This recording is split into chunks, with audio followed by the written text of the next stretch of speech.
people, how y'all doing? Thank y'all for tuning in to 10 for 10 with me. Okay, now before we get this session started, don't y'all forget to like, comment, and subscribe. And we want you to know how much we appreciate y'all for tuning in to our foolishness and sometimes seriousness or whatever, but we appreciate y'all more than y'all ever know. We appreciate it. We appreciate it. We appreciate it. Now let's just jump right in. I think I got 10. If it's not 10, it might be 9. I don't know. But let me take a deep breath, because unlike the last time, I actually looked through these right here. And I might have some answers for these people. I don't know, because I'll tell you what, that last one stumped me all over. But, you know, whatever. Just, whatever. All right. Now, let me just jump right in. Okay, number 1. My wife and I have been married for 4 months, and every time I ask her about going to the Social Security office to finish the process of changing her name, she always says, "I'ma do it." She gonna do it then. You can't rush her. So apparently I'm gonna say that you think that she don't want to change her name. I don't necessarily think that. My wife still hasn't changed her name. We've been married 3 years. I don't particularly care if she changed it or not. She tried to deny we married. I got that paperwork. Yeah, give her time. Give it some time. You all been married 4 months. Just give it some time. Just give it some time. You know, maybe she ain't ready, or maybe she busy. Is she busy? I don't know. And that's also something that you guys probably should have talked about before marriage. I know we talked about it before marriage, and she said she was gonna change her name. I said, I don't care if you do or not. You know, a name, what's in a name? I got that ring, she got that ring, we got that paperwork. So what's in a name? But give her time, be patient with her. Just give her time. It's only been 4 months. Y'all got a lifetime to go, so just give her time. All right. Do you put your mother, father, family before your spouse, or is it the other way around? And is it ever okay to ignore your spouse's feelings even when they have verbalized it to you on many occasions? Fortunately enough for me, I don't really have that problem, because my family is in Mississippi. I don't have a single family member here in Texas with me. Now you're gonna have to talk to Nikki about that, because she's from here. She's born, she's raised, this is all she knows. I don't expect her to put me before her family. Let me see, if it was me. It's family first. So Nikki is my family, and my mom and sisters and they are my family. So we all together. We all family as one. But I know some people run into different situations, but whatever floats your boat. Sounds like you're a bit irritated. Maybe she putting her family before you. I talked to her about that. You say you have.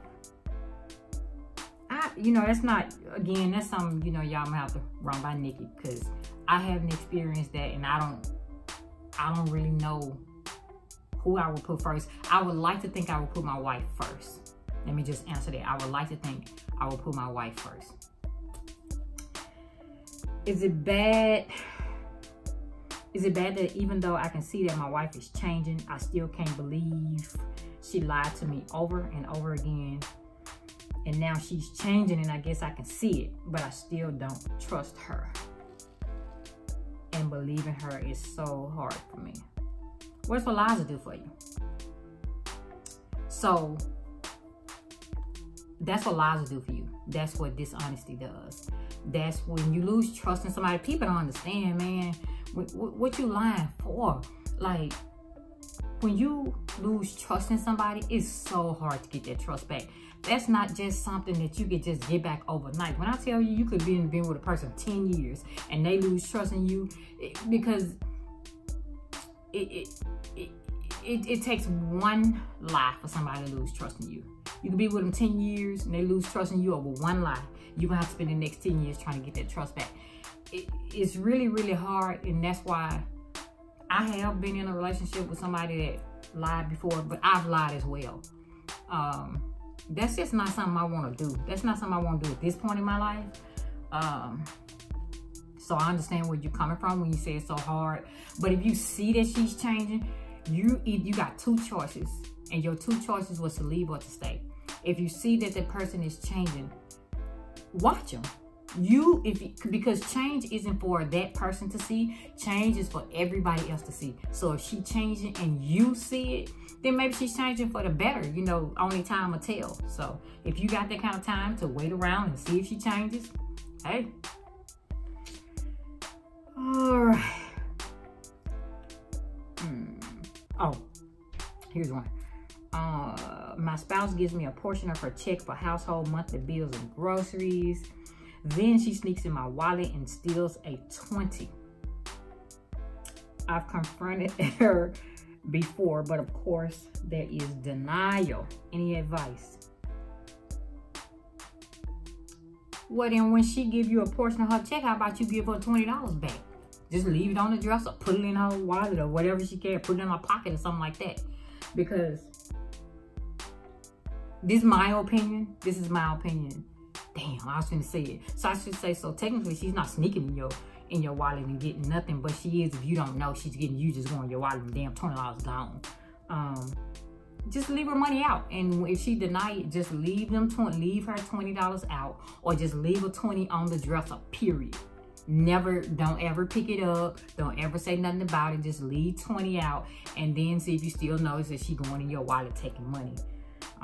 Because she apparently giving your ass all the damn money. Now she ain't got none. She got still $20 back. Since my wife and I got married, our sex life has come to a slow crawl. We might be physically intimate once every 2 months. Sometimes it's not even that frequent. Help. I can't help you. I can't help you with that. But I'm not saying I can't help you with that. But see, I might be the wrong person to ask this to. Because to me, sex life. Sex ain't just physical. Like, I can fuck my wife by talking to her. I can fuck my wife in a text message. I can fuck my wife from the kitchen and she in the living room and I'm cooking and she could be folding up clothes and I could just say things to her to sexually stimulate her mind. Like, the physical is all good and everything, but you gotta have more than one way to have sex. So then if the physical kind of slow down, you still got the mental, portion of sex. It doesn't always have to be physical. Try some new stuff, try some different stuff. Don't ask me because I'm not a sexologist, nowhere near it, but I'm just saying what works for me. It doesn't always have to be physical. I don't consider myself a stud or a femme, but I do want to experience giving birth. Go for it. I don't care if you are a stud. Our pipes, all this stuff down here, it still works. I don't care if you are a stud. I don't care if you are a stud. I do not care if you are a stud. If you want to have a child, have a child. If you have the means to get that done, whether it's you going out to sleep with a man, if that's what you want to do, then do so. It's your body, it's your life, and it will be your child. Even though you have a partner, I guess, I don't know. I assume you have a partner. It's still, all that's still technically yours, okay? How do you combat loneliness in your marriage? You know what, going through those questions, in my email, this loneliness question has came up a lot. So apparently y'all out there getting married and still lonely. And that's okay, because loneliness happens to the best of us. You got to find ways to make your marriage exciting. In my marriage, it don't take a whole lot, okay? But the one thing that I know that I personally do, it works, you know, for me. We like to travel, and I literally don't care where it's to. It could just be going to the next city and stay the night. I don't care. we like to travel and see new things and just breathe some different air. We also, well, what I've gotten a great pleasure out of my entire relationship is taking my wife to numerous to hundreds of places that she's never even been to, and she was born and raised in this city. So maybe you could do something like that. Conversation is key in a relationship. The doc told you that. Conversation is key in a relationship. You gotta find things to talk about. You gotta make sure that you guys got something in common. So, or even it just says she got something, or he or she, whatever. I'm just gonna say she. If it's something that she's interested in, you have to show interest in that as well. That's a conversation starter. Find new restaurants to go eat at. Find new parks to go to. Find new cities to travel to. Do a road trip. Visit family if your family is open to both of y'all. You got to find what works for you. You shouldn't be lonely in your marriage, because you be lonely when you're single.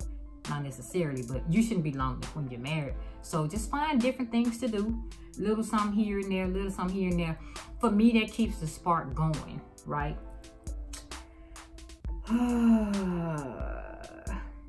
Did you have to tell your spouse how to love you, or did it come naturally?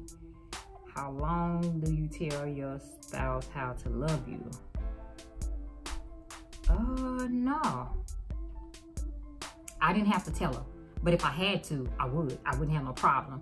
Because sometimes everybody don't know. When you meet somebody, they don't automatically know what you want. Sometimes you don't even know what you want. You know what I'm saying? So, did it come naturally?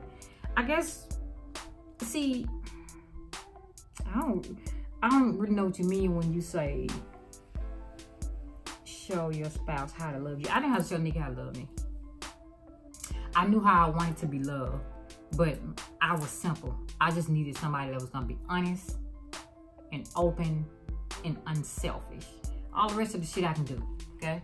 I can do all the rest of the shit. So, nah, I mean, I didn't have that problem, but I suggest maybe that you, if it's something, if your spouse is not loving you right, that's worthy of a conversation. That's a conversation piece within itself.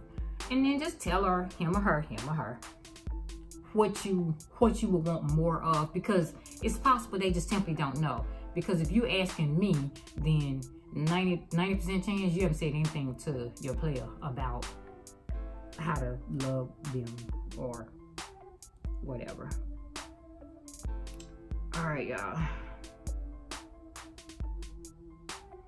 All right, my wife's financial habits has been a major cause for my frustration over this past year. I have a major issue with living paycheck to paycheck unnecessarily. However, my wife seems very, very comfortable with it. Finances is the number one cause for divorce, and I noticed that you saying wife, so this issue could lead to divorce quick. It's the number one, even before infidelity. Motherfuckers will take you back when you cheat. They'll take you back when you cheat. I ain't got time to be fucking with your broke ass though. Okay? I ain't saying me. I'm just saying people in general. Right? So that's everything is a conversation starter. I feel like I'm saying a lot of that today. It is what it is. That's a conversation waiting to be had. You have to let them know that you're serious about your finances, this is really a conversation that you all should have had before marriage, but maybe you did, and maybe she's so comfortable, you know, that now she just doing what she want to do or whatever, but you still got to let her know exactly how you feel. That ain't gonna be something you can hide or sugarcoat. Just let her know. Just let her know. If she love you and she want that marriage, she'll bring her ass in line. All right. Now let me count these, y'all, because I'm scrolling on my pad. So 1, 2, 3, 4, 5, 6, 7, because I ain't getting y'all but 10. 7, 8, 9. Ooh, last one. Number 10.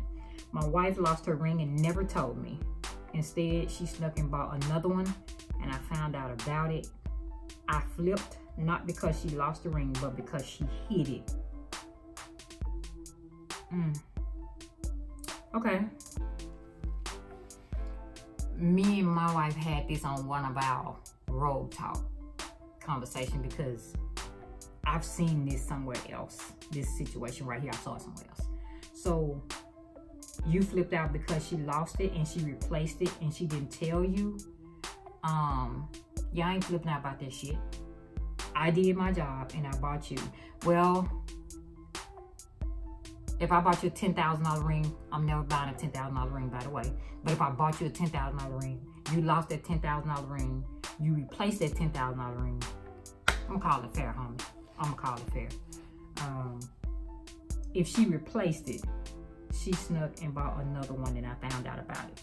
She replaced it. That's what she was supposed to do. What did you want her to do? Come and tell you she lost it so you could buy her another one? Instead, to me, I wouldn't be mad at that. You replaced it because ain't no need you looking upside my head thinking I'm about to buy you another one because it ain't about to happen. It ain't about to happen. I bought your ass one, your ass lost it. You want another one, you're gonna have to go buy it, but you're gonna put something on this finger to represent me. Okay? Okay, y'all, so that's my 10, but I got a bonus one right here, okay? How much disrespect should one accept from their partner? The name calling. Bitches, hoes, fraud, fake, scandalous, fighting, breaking my things, the ex popping up when times are bad, trying to get back. Let me put this down, okay?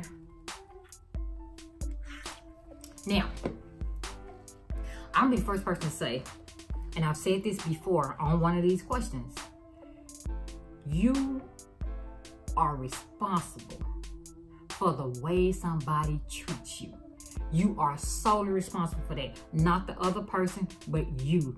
We, as in humans, we show people how to treat us, okay? If when my wife walks through that door and she said, bitch, why you ain't cook? Oh, you stupid bitch. If I let her continue, if I let her do that one time, okay, she's gonna do it twice, she's gonna do it 3 times, she's gonna do it 4 times. She's gonna continue to do it regardless of how I keep telling her I don't like that shit. I gave her my full permission to keep calling me things like that, okay? This ex situation with the ex popping up, no bitch, there is no popping up. When she pop up, you pop out, okay? Because you leaving with her, you leaving right behind her. You show people how to treat you. You show people the kind of relationship you want. If you don't open up your mouth and get that shit straight right then, right there, what the fuck do you think the other person's supposed to do? Now, to me, listen, I'm being mad with you, but that's silly to me, okay? If I don't want my wife calling me out of my, if this is PG, this is not rated R, so I'm not gonna say what I was fixing to say. But if me and my wife ain't doing what it is we do and she might be cursing or something, you know, during that, she ain't really cursing at me. Like I ain't, if I ain't cursing at you, you're not gonna curse at me. But that's just how I am in general. I don't give a fuck. If I ain't cursing at you, you won't curse at me. We ain't got to argue about that. That's the truth, and the truth is like Caroline, okay? Again, you show people how to treat you. So if she's still calling you that, I don't know how long y'all been together, but if she's still calling you that and you still okay with it, oh, but you was okay with it 6 months ago, 9 months, 7, you want to hop up and be mad about it and disgruntled about it? I don't really know what to tell you. I really don't, okay? You show people how to treat you. You stop that shit before it fucking starts, okay? Y'all survived another 10 for 10. I appreciate y'all for tuning in. Do not I like to say things 3 times. Let me say them 3 more times. Do not forget to like, comment, and subscribe. We appreciate y'all. We thank y'all. And again, for all my new people, I'm Twaski, and there's another half to me. She's not here right now, okay? Now, keep them emails coming. This is really, really fun. And little do y'all know, y'all teaching me some stuff by sending me these emails. Because some of this stuff was a little outlandish for me, you know, because I'm a little green, little milk behind my ear and everything like that. But either way, we appreciate y'all. We thank y'all for tuning in. I'll see you next time.